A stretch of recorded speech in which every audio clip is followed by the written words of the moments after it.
Terkadang berbuat baik saja sudah cukup.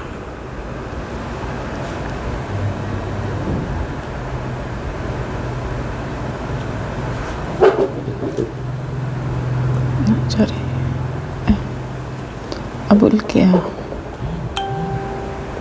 Oke.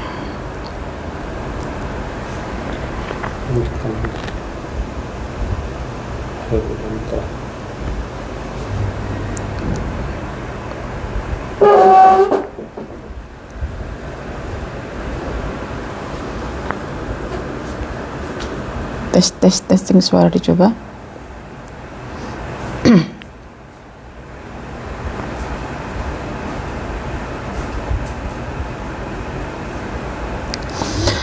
Bismillahirrahmanirrahim. Assalamualaikum warahmatullahi wabarakatuh. Innal hamdalillah nahmaduhu wa nasta'inuhu wa nastaghfiruh wa na'udzu billahi min syururi anfusina wa min sayyiati a'malina. May yahdihillahu fala mudhillalah wa may yudlil fala hadiyalah. Asyhadu an la ilaha illallah wa asyhadu anna Muhammadan abduhu wa rasuluh. Rabbi syrah li sadri wa yassir li amri wahlul 'uqdatam min lisani yafqahu qawli.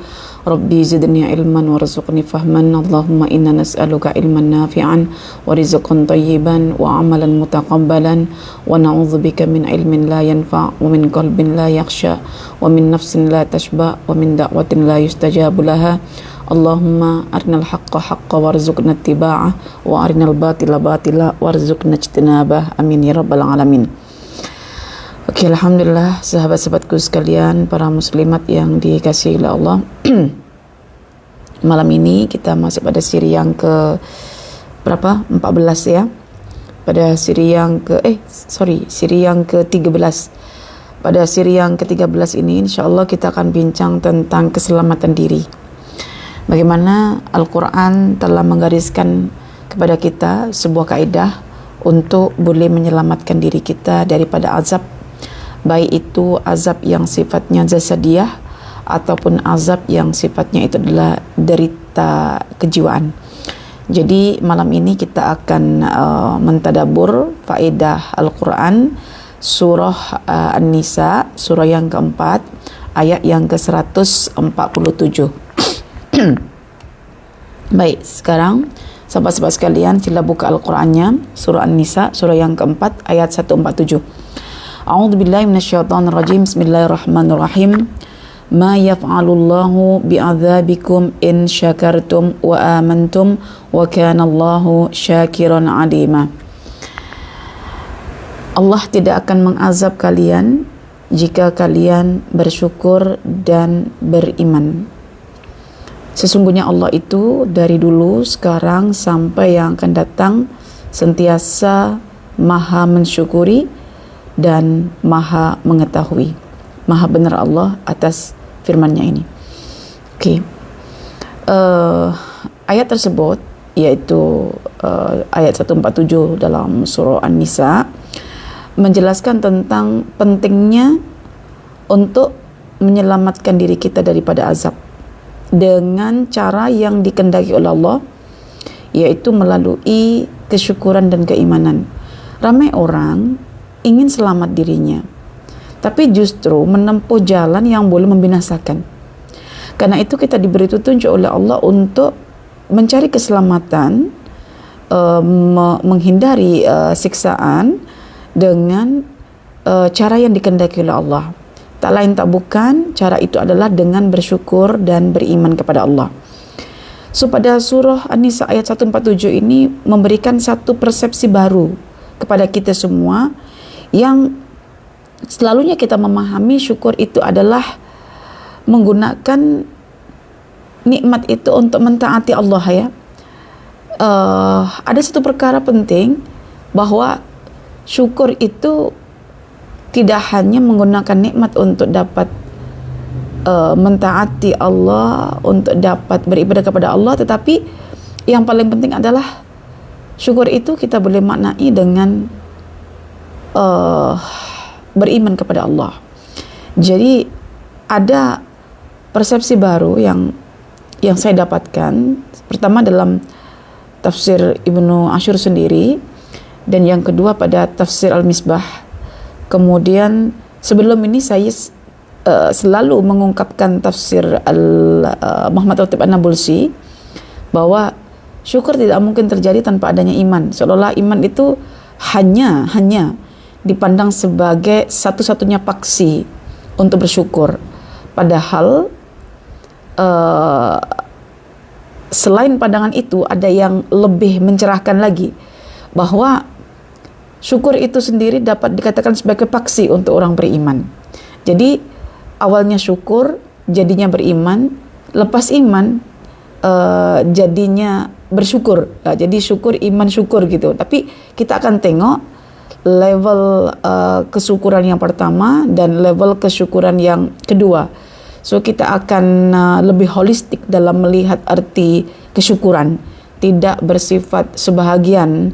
Kita akan melihat secara kronologi hakikat kesyukuran, yang dengan kesyukuran itu boleh menghasilkan iman, yang dengan iman itu boleh menghasilkan amal soleh, yang dengan amal soleh dan iman itu boleh menyelamatkan kita semua dari siksaan ataupun derita, sama ada jasad ataupun jiwa. Okey, lebih lengkapnya kita perdalami ya tafsir dan tadaburnya. Okey, baik. Ayat tadi pendek ya, tak panjang sangat. Kalau kita pecahkan itu kepada 3 bahagian ya. Ma yaf'alullahu bi'adzabikum, kemudian in syakartum wa amantum wa kanallahu syakiran alima. So mari kita jelaskan maknanya. Ma yaf'alullahu bikum, ma yaf'alullahu bi'adzabikum. Sebetulnya huruf ma di sini adalah sebentuk kalimah persoalan, huruf istifham, yaitu apa manfaat Allah mengazab kamu itu. Kemudian daripada kalimah istifham itu dia bertukar kepada sebuah penafian. Demikian kata Al-Imam Ibn Ashur. Jadi tafsirannya adalah tidaklah Allah itu mengazab kamu, tapi tentunya dengan syarat ya, jika kamu bersyukur lalu kamu beriman. Jadi asalnya itu bentuk istifham, pertanyaan, tetapi menjadi sebuah penafian yang menegaskan adanya penafian. Allah takkan mengazab kalian. Ma yaf'alullahu bi'adzabikum. Allah takkan mengazab kita. Lalu kenapa ada orang menderita siksaan, menderita gangguan dan sebagainya? Ya, itu terjadi kerana tidak ada syukur dan tidak ada iman. Jika ada syukur, ada iman, tentu tidak akan terjadi azab. So, azab itu terjadi disebabkan kerana bima kasabat aydin nas, disebabkan karena usaha tangan manusia sendiri.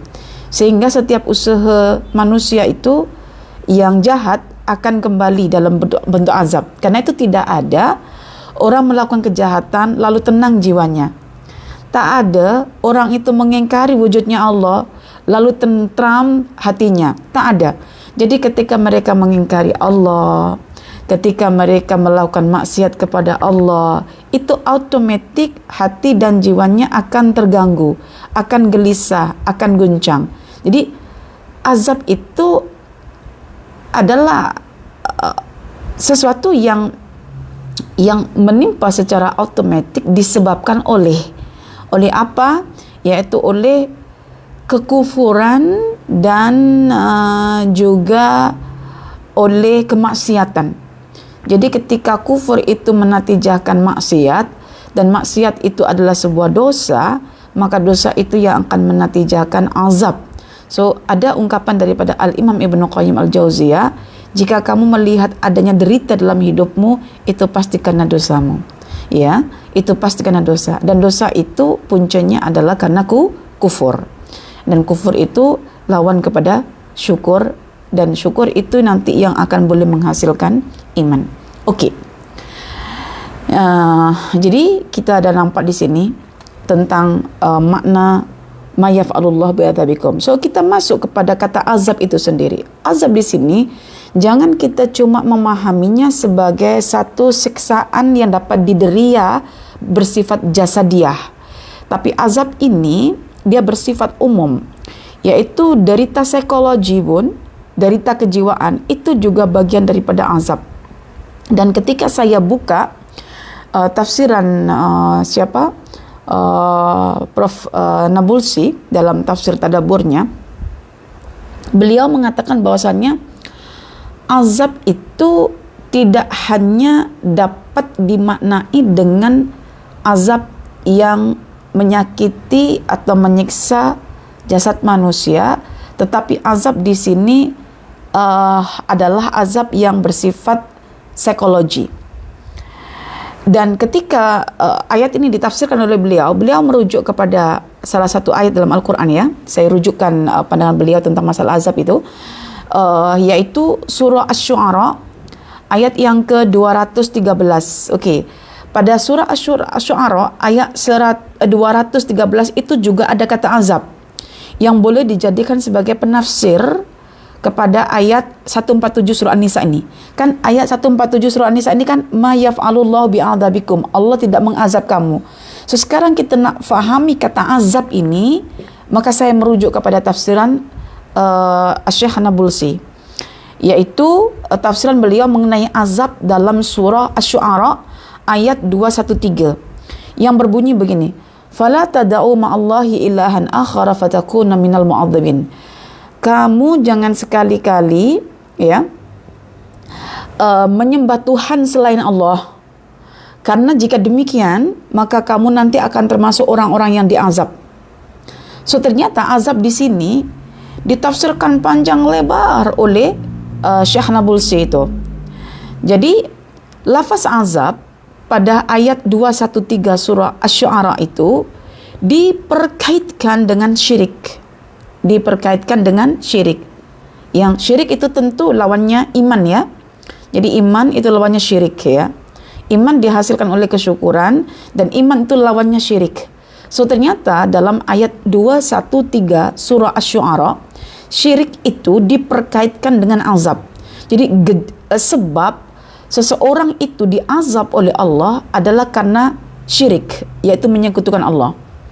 So di mana kesyirikan ini ketika boleh menatijahkan sebuah azab, bermakna antara syirik dan azab itu adalah sebab akibat. Disebabkan karena syirik, maka akibatnya dapat azab, dapat siksa. So berapa ramai orang di dunia ini tersiksa. Tetapi yang kita ingat, kata kuncinya adalah yang tersiksa ini adalah orang-orang musyrik. Jadi tidak ada orang musyrik di dunia ini yang aman-aman saja, yang tenang-tenang saja, yang tentram, yang damai, yang happy gitu. Tidak ada. Semuanya atas nama syirik. Setiap pemilik kesyirikan ini pasti akan mengalami satu gangguan psikologi, yaitu azab psikologi. Okey. Jadi mengikut pandangan Muhammad Latif An-Nabulsi dalam kitab tafsir tadabburnya, bahwa kesyirikan merupakan punca utama untuk semua penyakit jiwa. Siapa yang terganggu jiwanya itu maknanya terazab ya. Jadi mengikut beliau, pandangan beliau ya, syirik itu merupakan puncak utama untuk semua jenis penyakit jiwa. Jadi gejala derita psikologi itu bagi beliau terlalu banyak. Gejala psikologi, derita psikologi. Jadi gejala deritanya siksa, azab psikologi ini mungkin terlalu banyak. Tapi semua gejala itu cuma menjurus pada satu penyakit saja. Dan penyakitnya itu syirik. Okey? Penyakit syirik itu yang akan menyebabkan kedengkian sehingga mengalami derita psikologi. Menyebabkan kemunafikan, kemaksiatan, kesedihan, penderitaan dan juga kelemahan. Jadi kita ingat sekali lagi bahwa gejala derita psikologi terlalu banyak.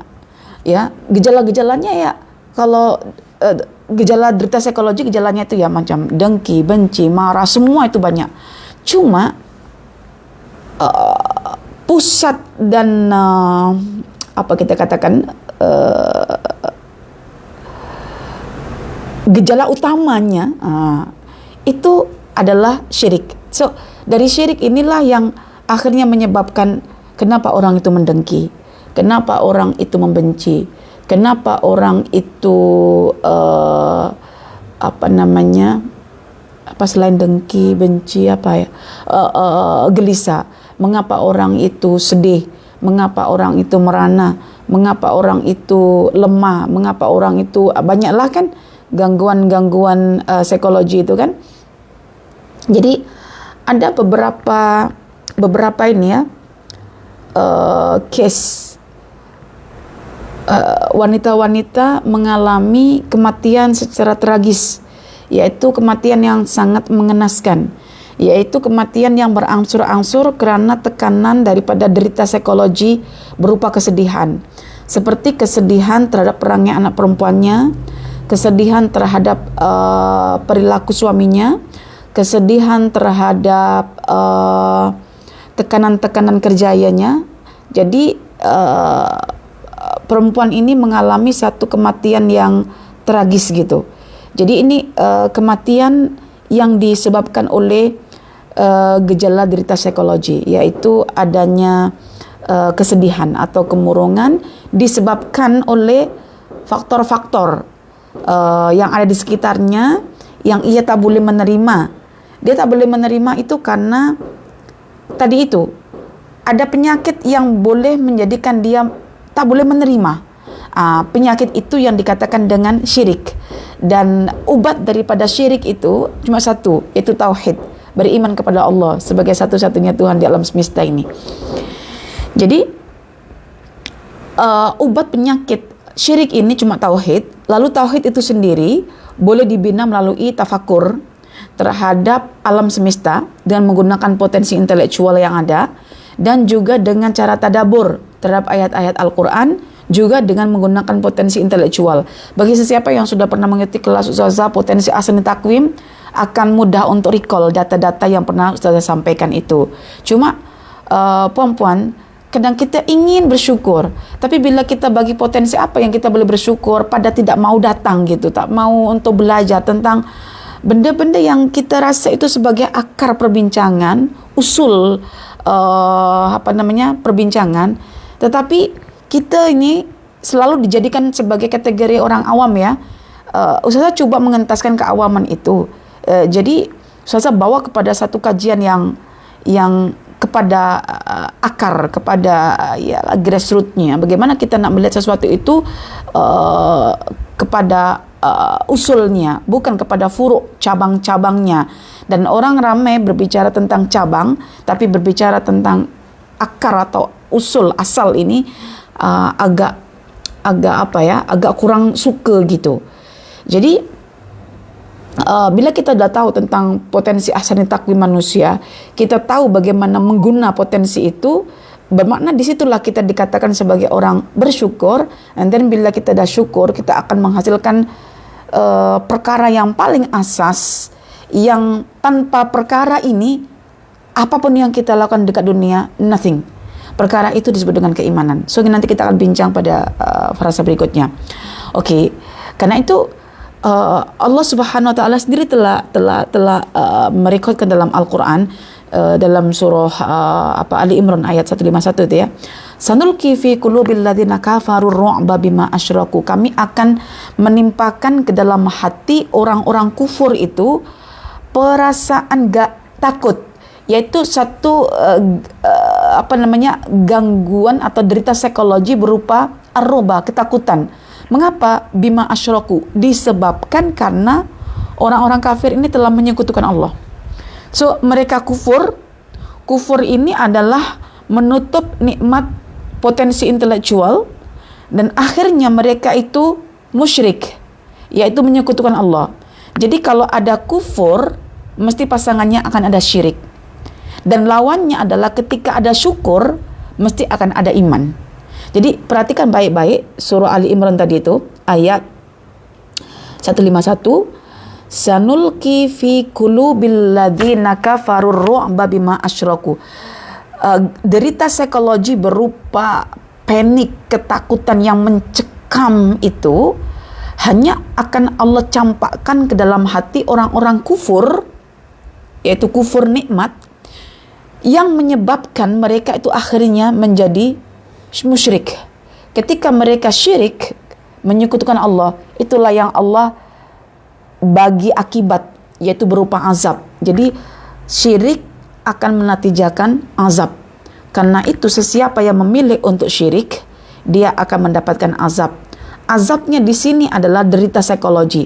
So kalau kita bincang saat ini ramai, bahkan mungkin anak-anak kita sendiri atau diri kita sendiri, sahabat-sahabat kita yang mengalami derita psikologi, tapi jarang untuk memperkaitkan dengan punca. Padahal derita psikologi itu cuma akibat, ya, dan sebabnya itu yang jarang dikaji, ya.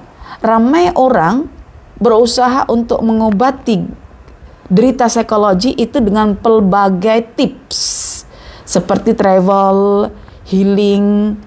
Padahal obatnya, ya, itu cuma satu, yaitu bagaimana kita disuruh untuk menggunakan nikmat intelektual kita, potensi asal takwim kita, berupa ialah hati kita, pendengaran kita, penglihatan kita, mata hati kita, fitrah kita, dan segalanya yang berkaitan dengan potensi intelektual ini untuk menemukan Tuhan kita yang ada di alam semesta ini. Siapa Tuhan kita?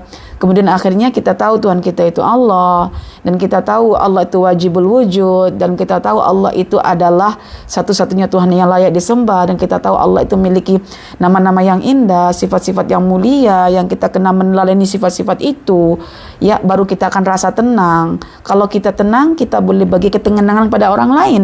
Kalau misalnya kita sendiri dalam keadaan gelisah, kita tidak mungkin memberi ketenangan kepada orang lain, gitu kan? Yang ada kita cuma menggelisahkan orang lain. Jadi kalau sekarang ini kita ramai digelisahkan oleh orang lain, ketahuilah orang itu sedang mengidap kegelisahan. Jadi kalau kita baca status-status ke apa yang menggelisahkan kita, sesungguhnya penulis status itu adalah orang yang gelisah, gitu. Contohlah, saya contohkan begitu.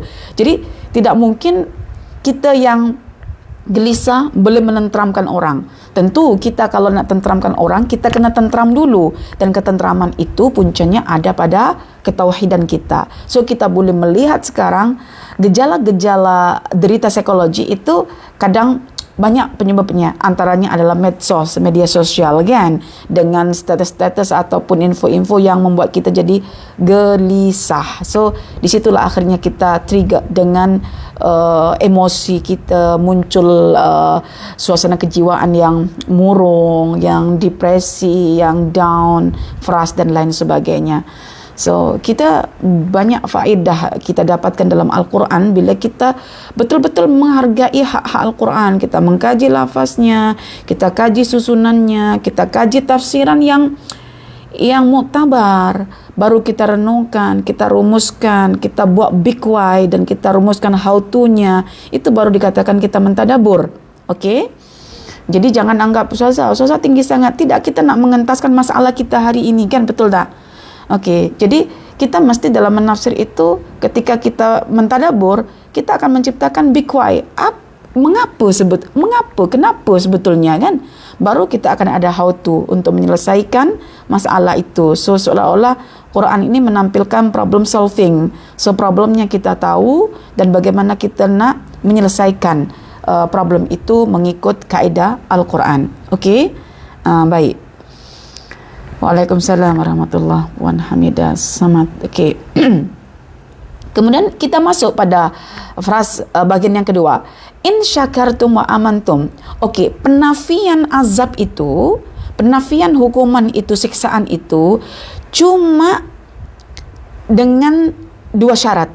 Yaitu syaratnya pada orang yang dinafikan azab itu ada kesyukuran, dan yang kedua ada keimanan. Seolah-olah dua perkara ini yang boleh menafikan adanya siksaan, adanya azab, baik azab yang berbentuk derita fizikal ataupun derita psikologikal. Jadi secara kejiwaan ataupun secara fizik ini, kalau kita rujukkan kepada ayat ini, ia boleh dihindari dan bahkan ditiadakan seandainya kita menyandang kesyukuran dan juga keimanan. So di sini ada perkara yang unik yang perlu untuk kita bincangkan. Kenapa syukur itu diawalkan baru iman?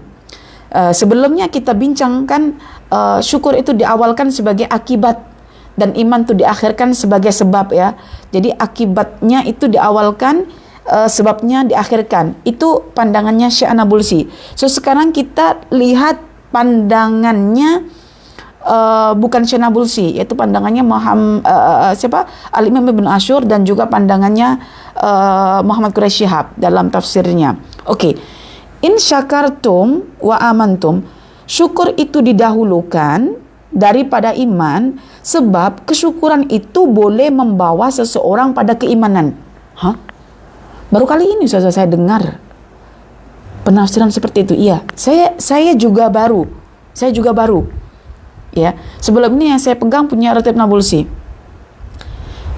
Muhammad Ratib Nabulsi tidak salah. Tidak salahnya adalah beliau melihat syukur amaliyah itu memang disebabkan karena iman. Tapi sekarang kita nak tengok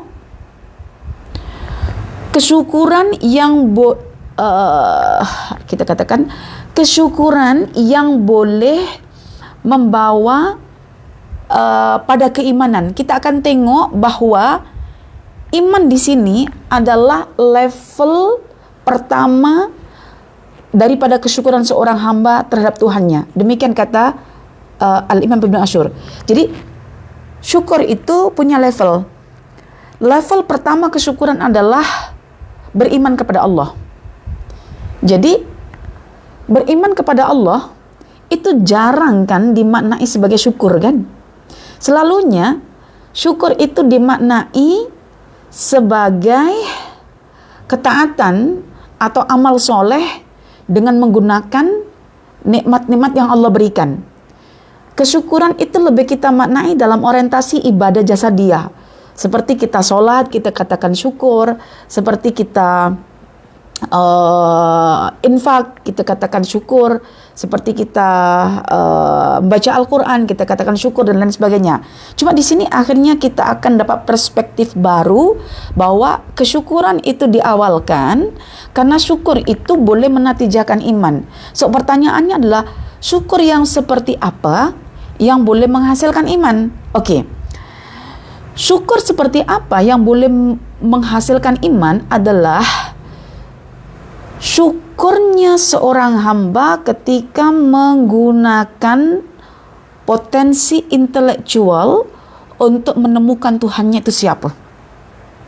Tadi pagi saya sempat bincang tentang perjalanan seorang muslim jadi ateis kan, yaitu perjalanan daripada spiritual menuju akal gitu, dan akhirnya dia memilih untuk jadi ateis. Oke.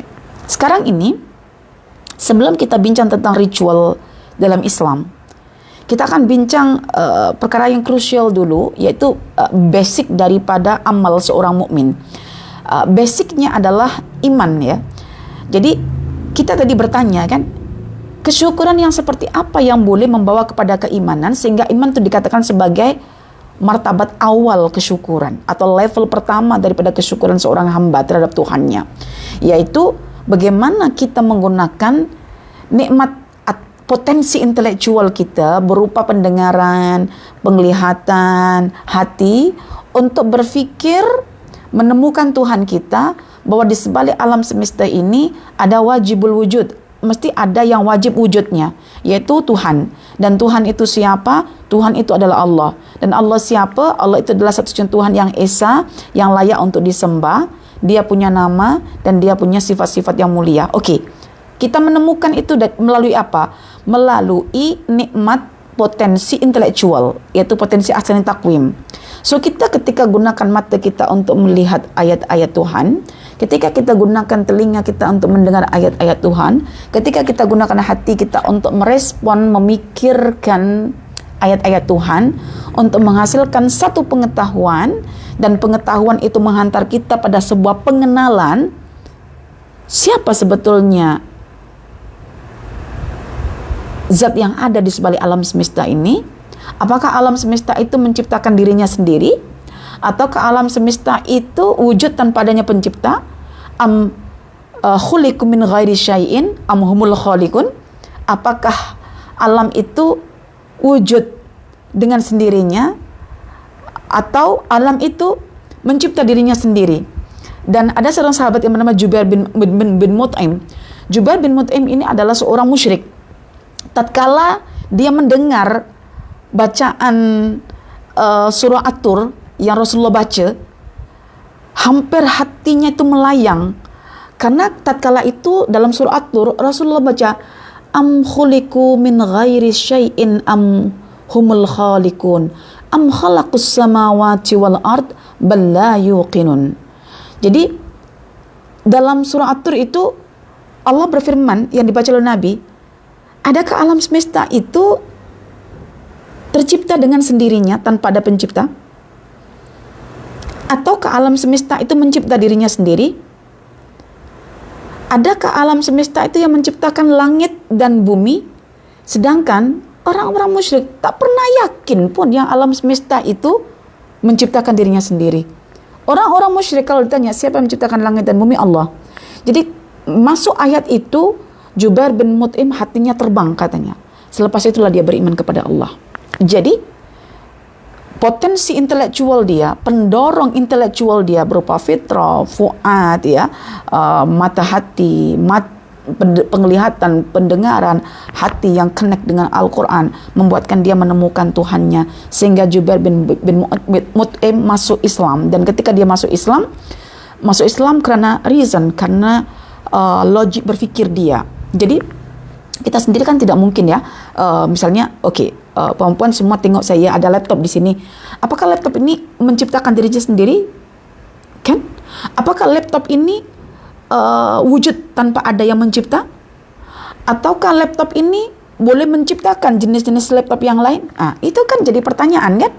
Dan pertanyaan itu dapat dijawab secara logik berfikir yang sehat. Tidak mungkin.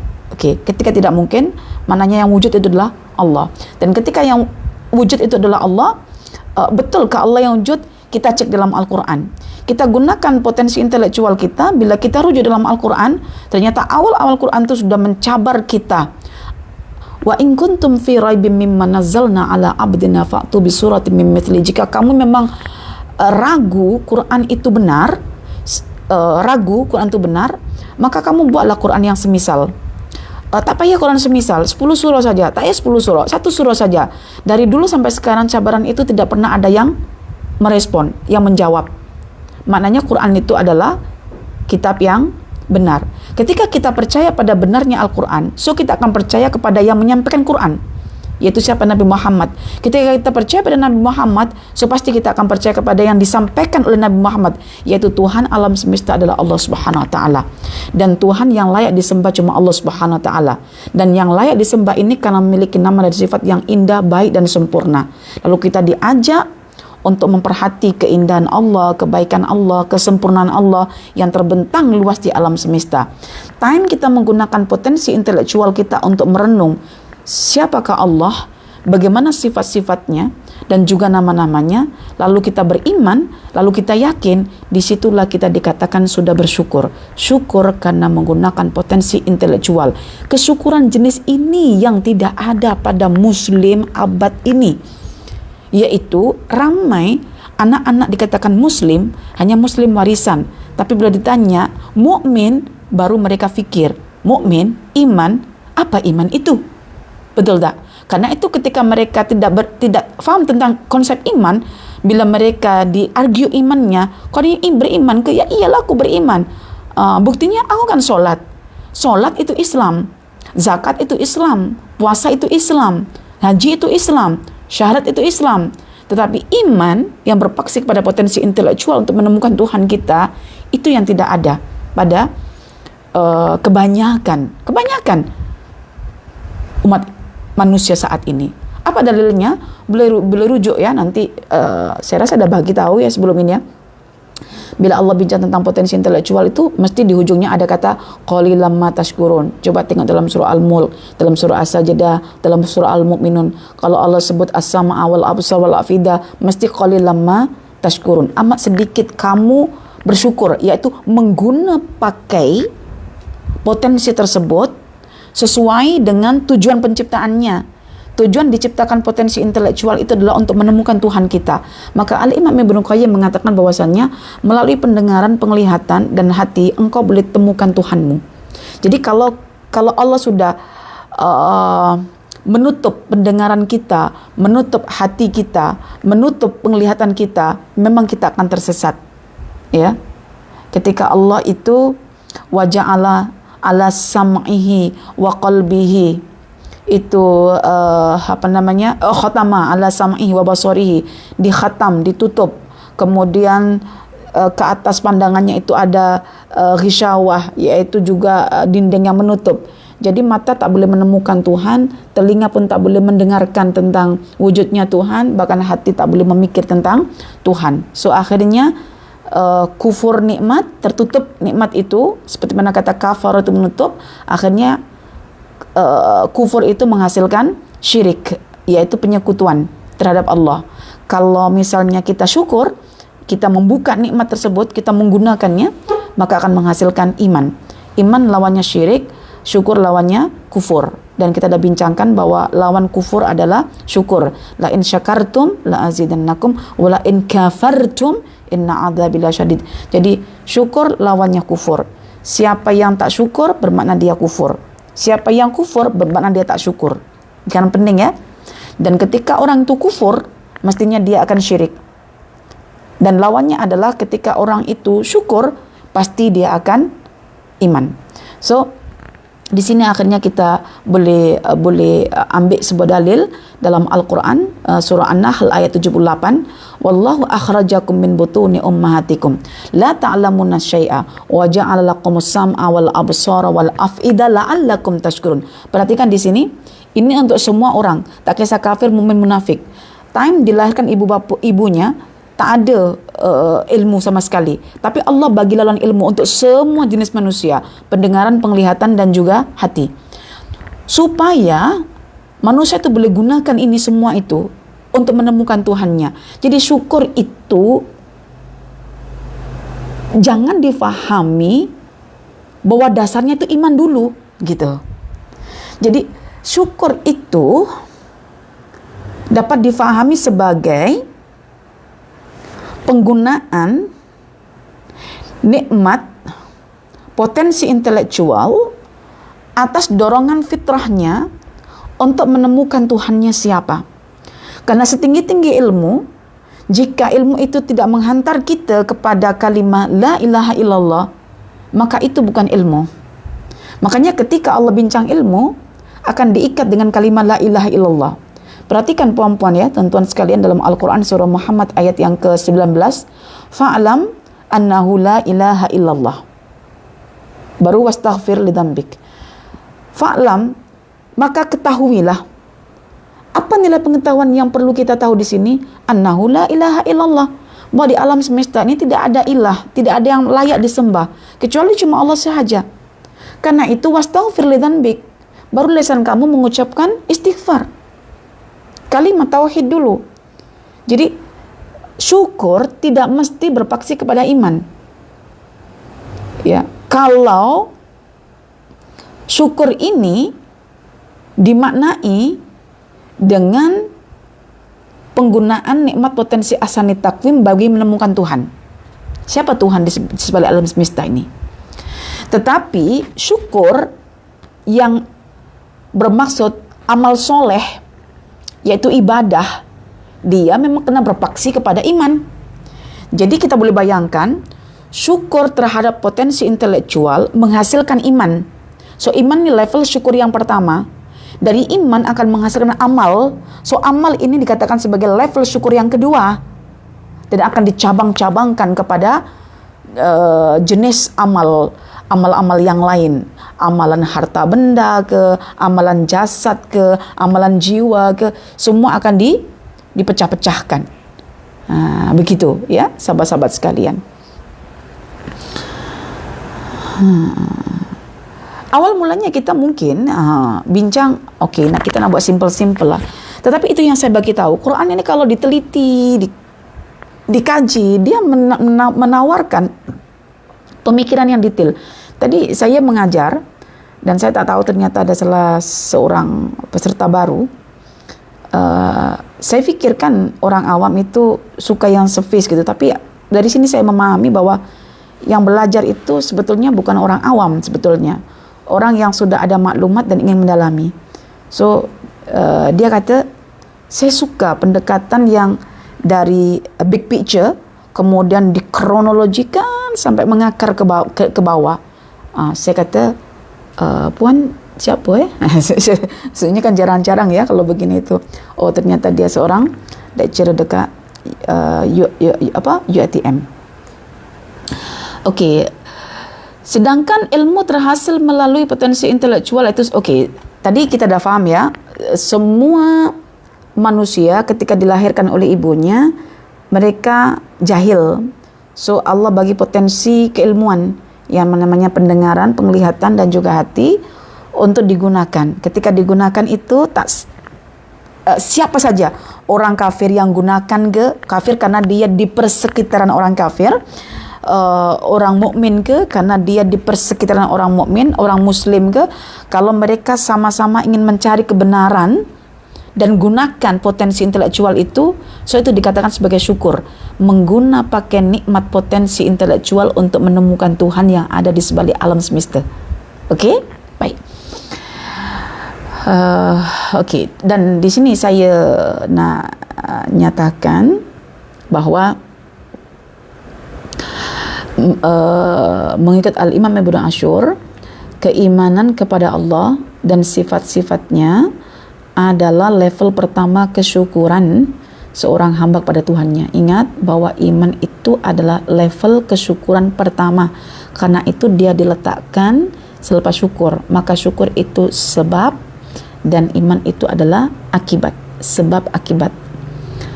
Hal ini bermakna bahwa kesyukuran itu dimulakan dengan kesyukuran ilmu, baru kemudian kesyukuran amal. Kesyukuran ilmu itulah tauhid, kesyukuran amal itulah ibadah. So kalau ada tauhid, ada ibadah. Tauhid itu level syukur yang pertama, ibadah itu level syukur yang kedua. Ya, tauhid dihasilkan daripada ilmu dan ibadah itu adalah amal. Okey, boleh difahami di sini ya. Okey, kalau tak faham beritahu ya.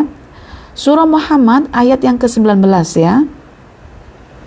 Kemudian di bagian akhir di situ Allah berfirman, wa kana Allahu syakiran alima, itu menjelaskan tentang sebab penafian azab bagi orang yang bersyukur dan beriman. Kenapa ya orang kalau dah bersyukur dan beriman lantas dia diselamatkan atau dihindarkan daripada azab? Apa sebabnya?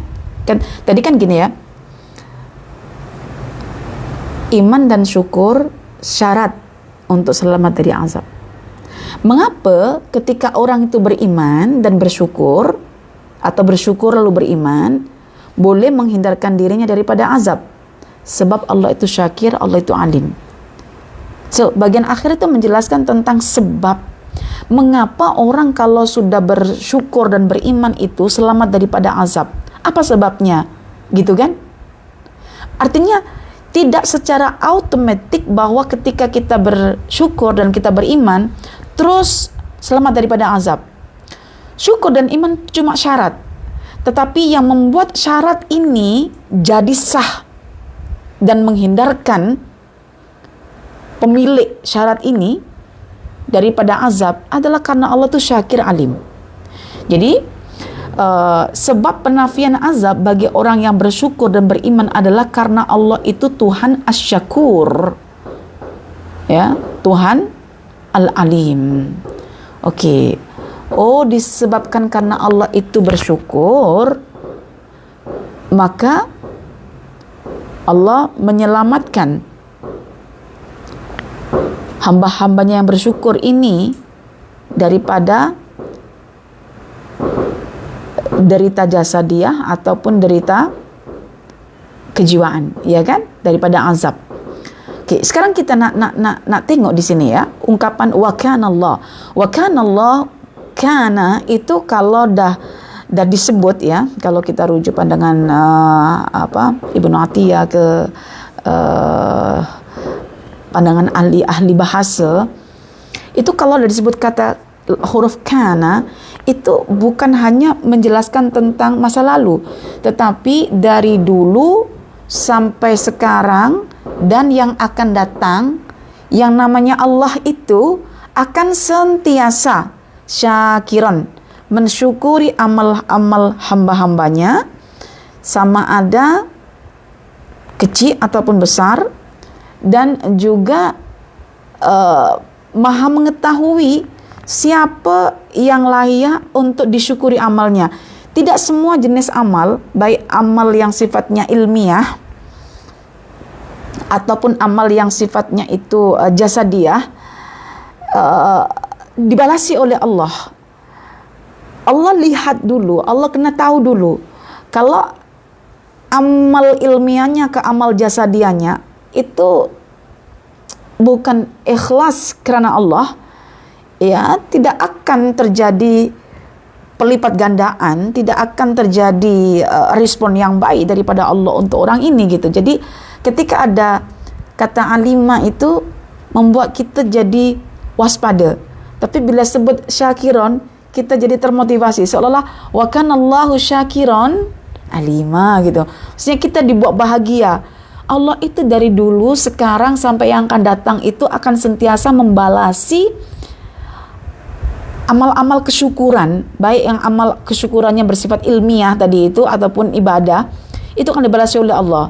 Tapi kan Allah tahu gitu, mana yang akan dibalasi dengan balasan yang berlipat ganda dan mana yang tidak.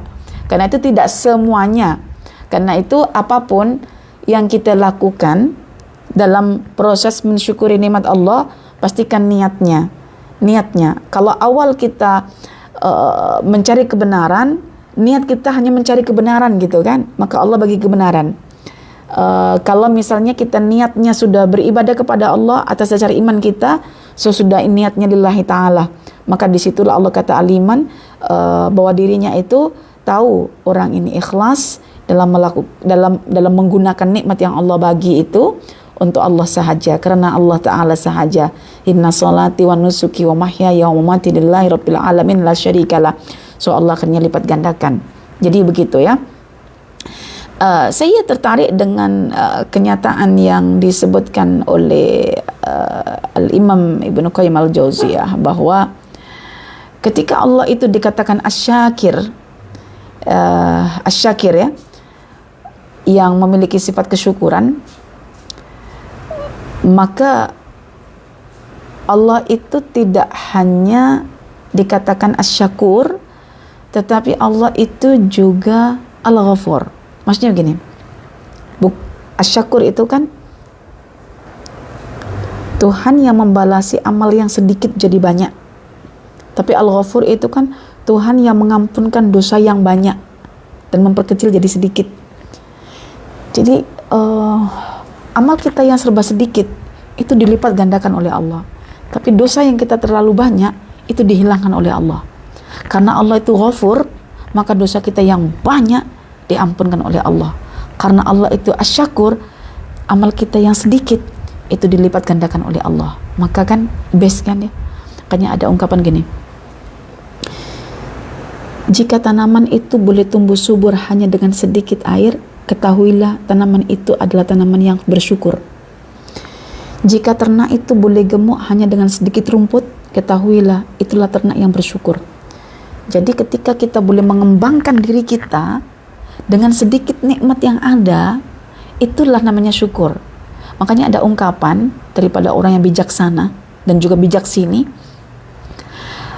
ramai di antara kita yang tanpa sadar merusak sesuatu yang ada pada diri kita dengan menghayalkan sesuatu yang tidak ada. Padahal dengan pakai apa yang kita ada, kita boleh mendapatkan sesuatu yang kita tidak ada. Karena dengan sesuatu yang ada kita gunakan, Allah akan kembangkan jadi luar biasa. Makanya kenapa orang itu kalau menuntut ilmu, rajin menuntut ilmu. Dari kecil sampai umur 40 dia menuntut ilmu. Itu Allah akan kembangkan ilmunya, kembangkan terus. Karena dia bersyukur atas nikmat potensi intelektual dia. So, kesyukuran atas nikmat potensi intelektual membuatkan ilmu itu ditambah. Maka Rabbi zidni ilman, ya Allah tambahkan ilmuku. Itu maksudnya kita selalu menggunakan potensi intelektual kita untuk berilmu, sehingga ilmu itu ditambah oleh Allah, ditambah terus oleh Allah, sampai mencukupi kadar dan layak untuk menyampaikan, kita sampaikan dengan kapasiti ilmu yang kita banyak. Okey, yang kita dapat. Tentunya kita sudah praktis untuk diri kita sendiri, tetapi kedewasaan menuntun kita untuk mengatakan pada waktunya.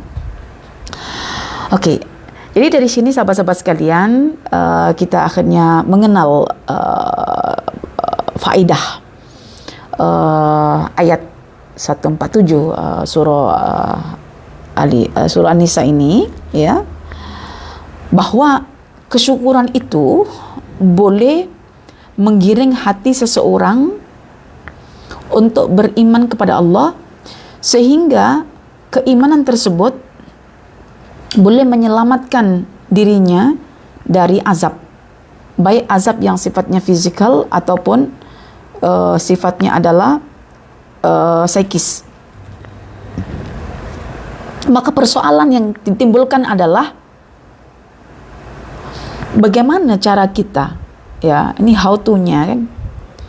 Bagaimana cara kita untuk bersyukur agar dengan kesyukuran itu boleh menatijakan iman, yang dengan iman itu boleh menyelamatkan kita daripada azab. Okey? Jadi bagaimana cara kita bersyukur untuk merilis keimanan? Saya sebut ada 3 langkah, 3 cara. So, cara yang pertama adalah mari kita gunakan potensi ilmiah yang Allah telah berikan kat kita. Potensi itu apa saja Ustazah? Potensi pendengaran, supaya kita connect dengan ayat-ayat Al-Quran dan hati kita mentadabbur dan mendalami maknanya.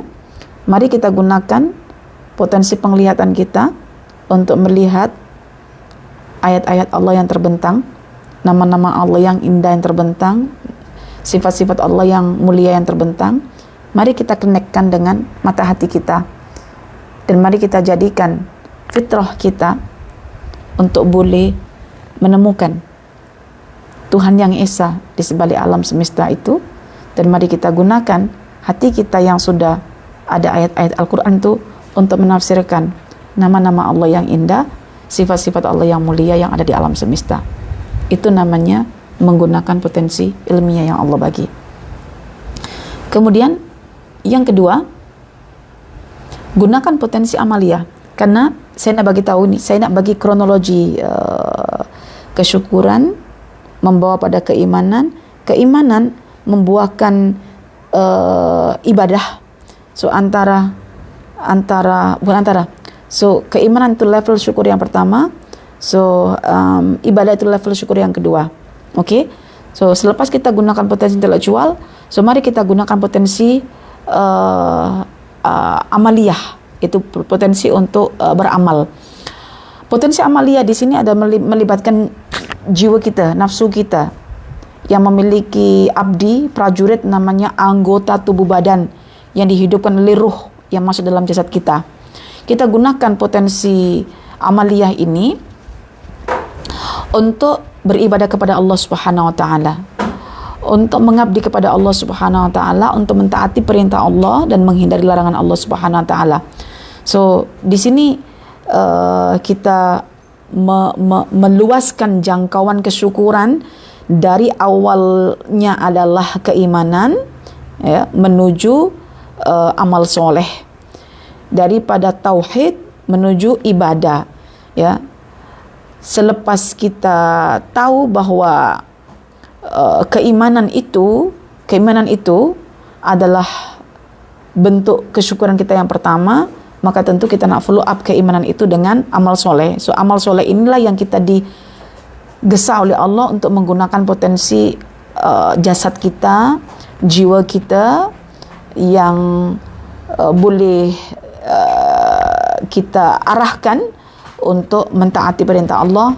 Seperti tangan kita gunakan mengikut apa yang Allah perintah, kaki kita gunakan mengikut apa yang Allah perintah, dan lain dan sebagainya yang Allah berikan ini kita gunakan untuk mentaati Allah Subhanahu wa taala. Sebagai intinya adalah bahwa dengan potensi ilmiah itu manusia digesa untuk menghasilkan iman. Kalau dengan potensi amalia, manusia digesa untuk menghasilkan amal soleh. So kita akhirnya sedar ungkapan illal ladzina amanu wa amilus solihati falahum ajrun ghair mamnun. Sekali lagi, dengan potensi ilmiah, potensi intelektual, kita digesa untuk dapat menghasilkan keimanan, sedangkan dengan potensi amaliyah, yaitu jasadiah, kita dituntut untuk menghasilkan amal soleh. Kacukan antara iman dan amal soleh itu yang akan menghasilkan pahala yang tak terputus, sentiasa mengalir, ajrun ghair mamnun. Mengapa? Karena Allah itu asyakur. Kalau Allah asyakur, dia tidak akan membatasi pelipat gandaan pahala atas kesyukuran nikmat intelektual ataupun nikmat amaliyah, ya. Jadi dua-dua itu mesti disyukuri. Itulah yang kita kupas dalam surah At-Tin, ya, laqad khalaqnal insana fi ahsani taqwim tsumma radadnahu asfala safilin illal ladzina amanu wa amilus solihati falahum ajrun ghairu mamnun. Oke. Yang terakhir, berdoalah kepada Allah. Mengapa? Sebab keimanan itu kan perlu diwujudkan dalam bentuk ibadah. Iman tanpa ibadah, maka keimanan itu kan tidak sah. Betul tak?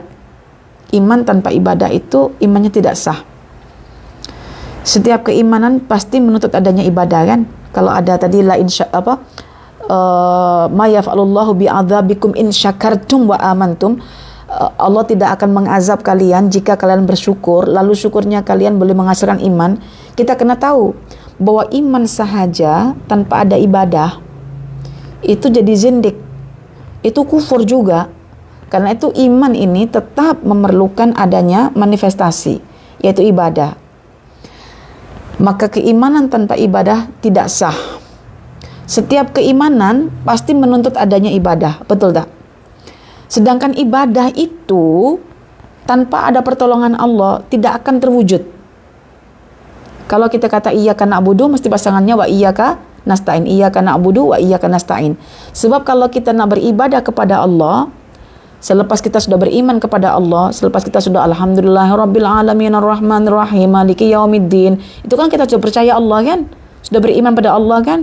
Sehingga kita puji Allah, alhamdulillahirabbil alamin arrahmanir rahim maliki yaumiddin. Itu kan pengakuan kita bahwa kita percaya Allah. So bila kita percaya sama Allah, kita kena buktikan kepercayaan kita melalui ibadah. Maka ibadah itu adalah level kesyukuran yang kedua, kan, selepas iman, kan. Tetapi ibadah itu dalam Quran itu mesti digandengkan dengan isti'anah. Iyyaka na'budu wa iyyaka nasta'in. Maka ketika kita sadar bahwa ibadah tanpa minta tolong sama Allah tidak akan terwujud ibadah itu, maka kita kena minta tolong kepada Allah. Ya, kita kena minta tolong kepada Allah. Dan bagaimana cara kita minta tolong kepada Allah supaya kita diperbaiki kualiti ibadah kita? Ada satu hadis Nabi, hadis ini sahih. Hadis ini adalah satu nasihat yang diberikan oleh Nabi kepada sahabat yang tercinta, yaitu Mu'az bin Jabal. Kata Nabi, ya Mu'az, inni uhibbuka. Wahai Mu'az, sungguh aku ini sangat mencintaimu. Maka sebagai bentuk cintaku kepadamu, la tada fi duburi kulli shalah antaqul, jangan kamu tinggalkan pada setiap hujung salat kamu untuk berdoa. Doanya apa wahai Rasulullah? Doalah begini: Allahumma a'inni ala dzikrika wa syukrika wa husna ibadatik. Kita minta kepada Allah untuk dibantu mendapatkan apa? Zikir. Supaya kita boleh ingat Allah, kita minta sama Allah, bantu aku untuk ingat Engkau ya Allah. Yang kedua, bantu aku untuk syukur kepadamu ya Allah. Yang ketiga, bantu aku untuk beribadah kepadamu ya Allah. Jadi ibadah tanpa doa tidak akan terjadi. Karena itu kita diingatkan terus selama 17 rakaat untuk sadar bahwa hidup kita hanya berkehendak saja mengenai kemampuan, kudrat, ya, kuasa itu cuma di sisi Allah. Maka hebatnya bila kita lemah, kita tahu bahwa yang kuat itu Allah, maka setiap kita punya kehendak, Kita hanya minta kepada Allah untuk mewujudkan. Iyyaka na'budu wa iyyaka nasta'in ditafsirkan dengan Allahumma a'inni ala dzikrika wa syukrika wa husni ibadatik. Demikian sahabat-sahabat yang boleh saya sampaikan.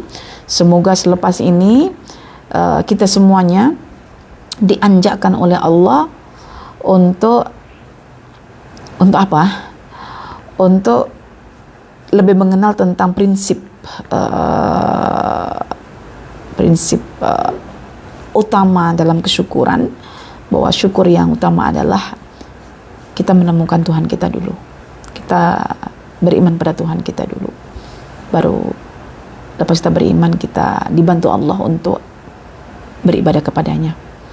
Syukur tauhid dan syukur ibadah, dua-duanya kena seimbang, ya, sejalan. Dan pada malam hari ini persepsi kita ada terbuka lebih luas bahwa iman adalah level kesyukuran pertama, baru amal soleh sebagai level kesyukuran yang kedua, baru kemudian dicabang-cabangkan mengikut keadaan masing-masing. Wallahu a'lam. Sebelum saya tutup pertemuan pada malam hari ini, saya maklumkan pendaftaran untuk peserta lama akan ditutup pada akhir bulan ini. So saya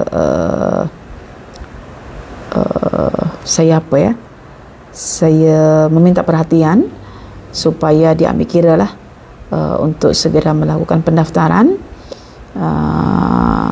sampai akhir bulan ini saja. Selepas itu kita akan buka untuk peserta baru dalam mengikuti seri Fawaid Qur'aniyah ini. Okey, itu saja. Kita tutup dengan tasbih kafarah. Subhanakallahumma wa bihamdika asyhadu an la ilaha illa anta astaghfiruka wa atubu ilaik. Walhamdulillahirabbil alamin. Wassalamualaikum warahmatullahi wabarakatuh.